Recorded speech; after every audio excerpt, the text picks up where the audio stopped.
Алланың сүйікті құлы, халқының рухани ұстазы Мырзағұлұлы Бекет атамыз дәстүрлі дініміздің көрнекті өкілі, мұсылман әлемінің жарық жұлдызы, пайғамбарымыздың ізбасары, имам Ағзам Абу Ханифа мазхабында сопылықта Накшбандия жолын ұстанған.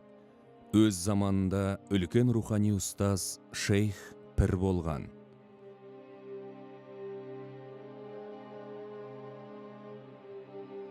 Есек батыр Ақтабан шұбырындан кейін қазақтарды алғаш топтастырып жемнің бойын алды. Жем бойына көптен кіші қазақтардың бәрі түгел көшіп қалуына байланысты.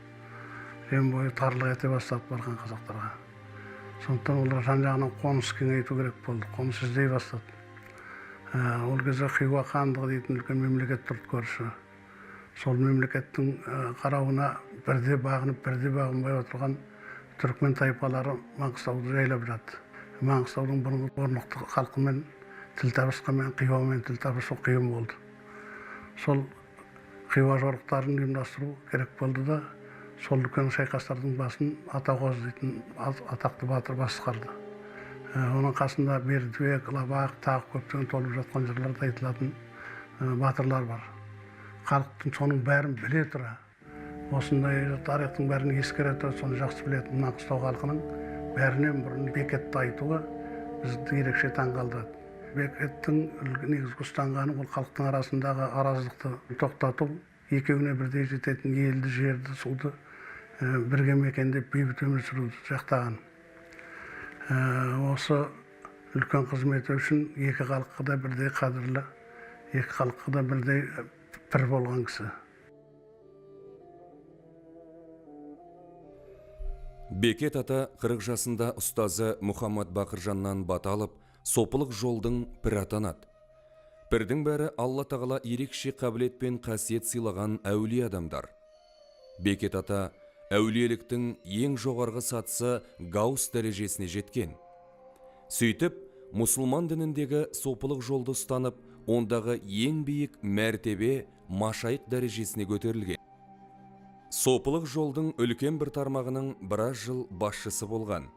Рисолай Хилфат Суфихо кітабының 11 бетінде Бекет Хазрет заманының ұлы сопысы атанған десе, Таскирай Мұхаммед Бакир қолжазбасының 168 бетінде Бекет ата адам таңғаларлық кереметтер істей алатын үлкен қасиет иесі, сопылықтағы ең жоғарғы мәртебе машайық дәрежесіне жеткен. Түріктер мен өзбектер арасында атағы кең жайылған белгілі адам еді. Ел оны Ахмат деп дәріптейтін деп жазылған.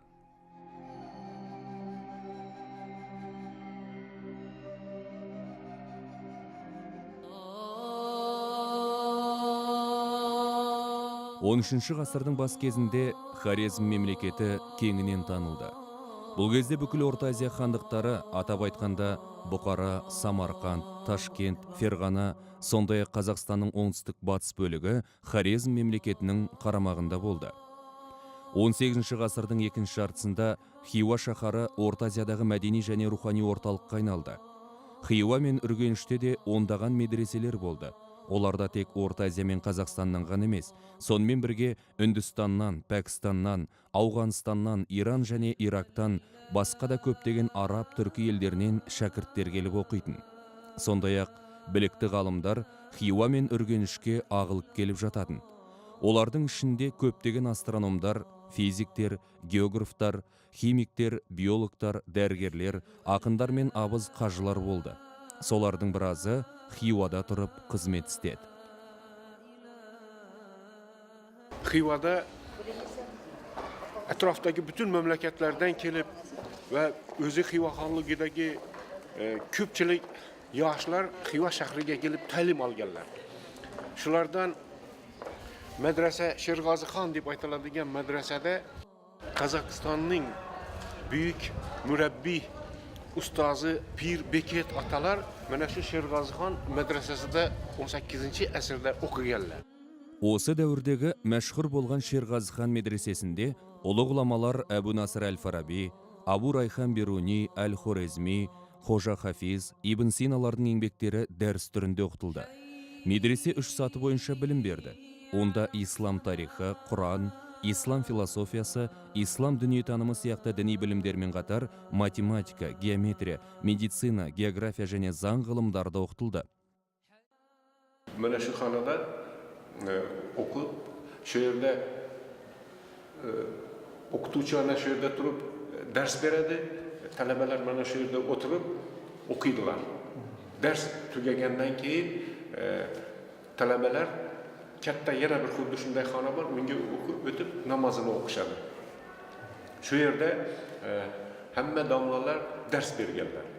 Bekat ota ham xuddi shu xonada o'tirib o'qigan.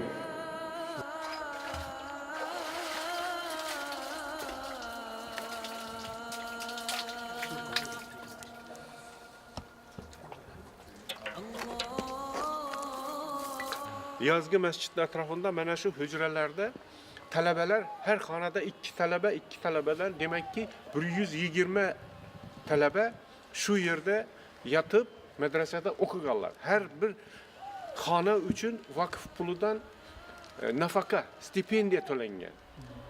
Mana şu medresenin hovlusida yoz paytlari talebeler hammasi hücreden çıkıp müşahire keçeleri o'tkazganlar. Büyük şairlerini, şiirlerini yaddan aytganlar. Gündüz günü derste okugan narsalarini kechqurun shu yerda to'planib muhokama qilganlar. Yoz paytida madrasada talabalarga kanikul berilgan. Talabalar sayohatga chiqib dunyoni o'rganganlar. Iroq tomoniga, Sham deb aytiladi. Ana shu tomonlarga Arabistonga ketib, Samarqand, Buxorodagi yodgorliklarni ko'rib, u yerdagi o'tgan ulug' allomalarni, Naqshbandiymi, Ulug'bekmi, ana shularni ziyorat qilib ta'til davrini o'tkazganlar. O жерге барған балалардың өзі ерекше туған, ерекше қабілетті, ерекше қасиетті балалар болу керек. Сол жерде білім алғанмен қасиетті жаңа мектептен бітті деуге болмайды, қасиетті жоғарыдан береді. Бұл кісілердің бәріне қасиет жоғарыдан берілген. О жерде енді оқыған сайын биіктей береді деңгейі балалардың.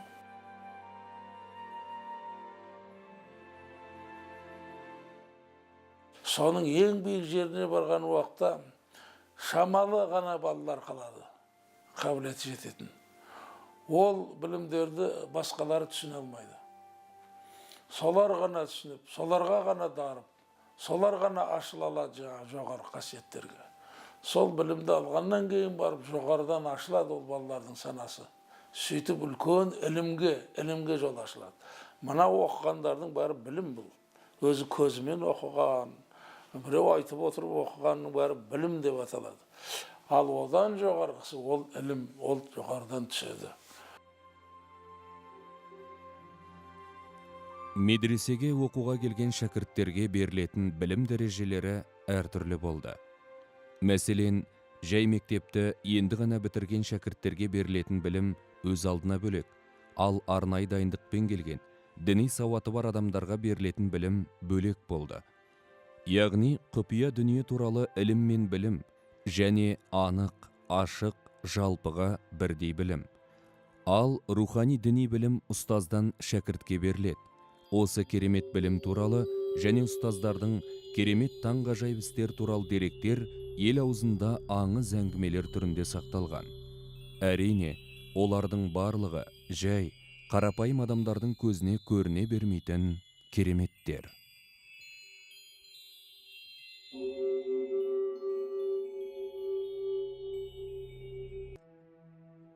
Ұрпақтарының айтуы бойынша кешегі кеңес өкіметі орнағанға дейін Бекет атамыздың денесі сол қаз қалпында жатқан.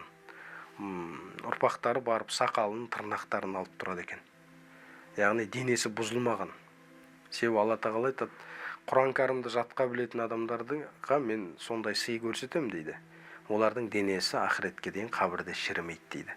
Міне Бекет аталар осы Алланың сүйікті құлы болғандықтан ол кісі кешеге дейін солай жатқан.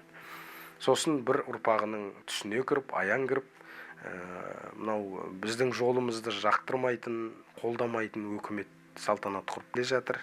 Енді менің қабірімді жабыңдар деп содан бері қарай беті жабылған.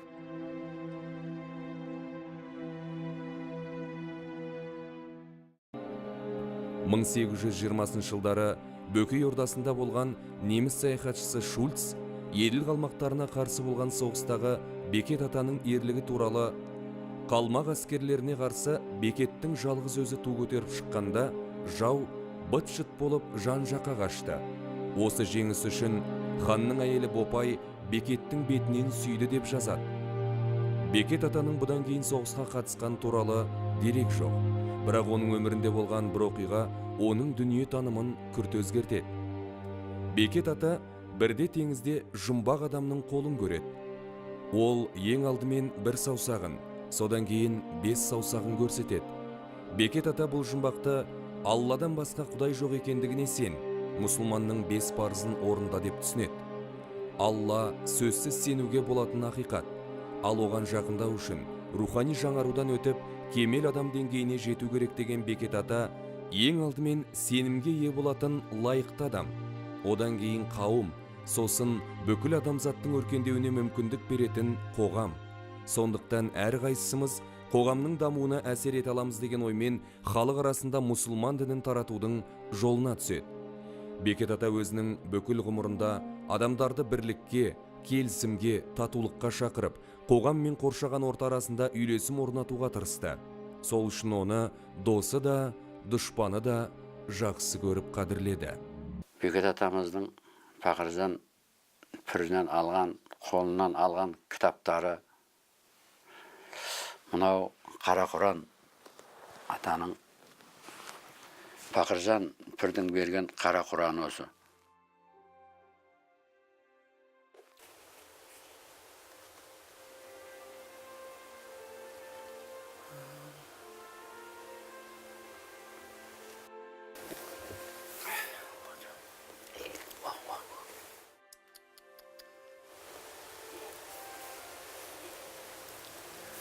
Saqlan adamға рахмет, ей. Saqlan adamға рахмет. Saqlan adamға рахмет.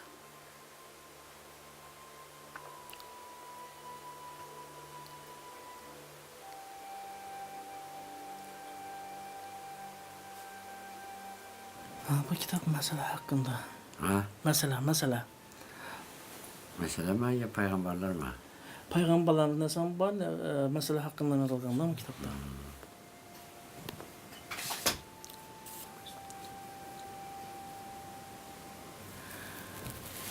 Bu tefsir kitabı, tefsir. Kur'an'da talda olmasın da? Kur'an'ın ne ayetleri var, hadisler neleri var, kimin periyotları var. Neleri? Düşündürmeyin. Türk diline ağdırılığın nesi var? Bu endi kitaplarda Beket ata ustağanına sinisiz var. Şanımız. Ama Beket atanın avladları, şu ataları okuyan kitabı, şu hayat geçe saklap, Mekke muşlap gelevatı yine kitapları. Bu ustağan uksas kitap Hiva'da var mı? Bunda kitaplar mı? Ya. Bunda kitap ben görmedim de ki, doğrusunu aytsam. Bunda ülkenin kitabını ben görmedim Hiva'da. Bu kitabını bizim babamız, şu Beket atamızga şagirdine şu 3 kitabını bergen. Mana şu masala kitap, mana bu Kur'an-ı Kerim'i, mana bu tibbiyat boyunca. Qancha yerga taslandı bu? Qancha yerda? O rahmat sizlarga şu vaqtlarında Hech qanday ish yo'q.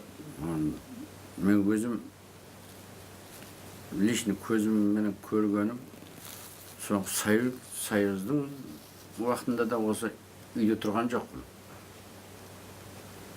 Boshqa yerga olib qo'ydim. Kim bo'ldi kecha uni ne algan vaqtida Niyaz ne шығарды, ukaz шығарды. Sizga algan kezdimi? Osonday көне дүниелерді елден almalı deb. Sonuç için bunda başka bir yerge, başka bir uyda saqlab keldim. Tek ko'rsatgan vaqtda onda da hech kimga ko'rsatmay alib qaytdim. Türkmen ben sizge rahmet, sizin atanızga rahmet, sizge rahmet şu kitaplarını saklap şu Akto ilinden sağıma alıp geldiniz. Cemile rahmet. Sağ aman bolunuz. Allah Teala öz panahında saklasın. Ata babalarımız ruhları hem berçemizin kollap kaldırarsın. جزاء من ربك عطاء حسابا رب السماوات وما في الأرض وما بينهما الرحمن لا يملكون منه خطابا يوم يقوم الروح والملائكة صفا Бекет ата елінің жел жақтағы панасы, ық жақтағы саясы болды. Жаудан елді арашалаған батыр, дауда әділетті арашалаған қазы, озбырлықтан обал мен сауапты арашалаған пірәдар. Әлсізге медет, күштіге айбар, зарыққанға жебеу, тарыққанға демеу, асқанға тосқан, сасқанға сая, ұрпаққа ұстаз, ұлысқа ұран, ел иесі, жер киесі. Елі мен жерін шексіз сүйген асыл азамат.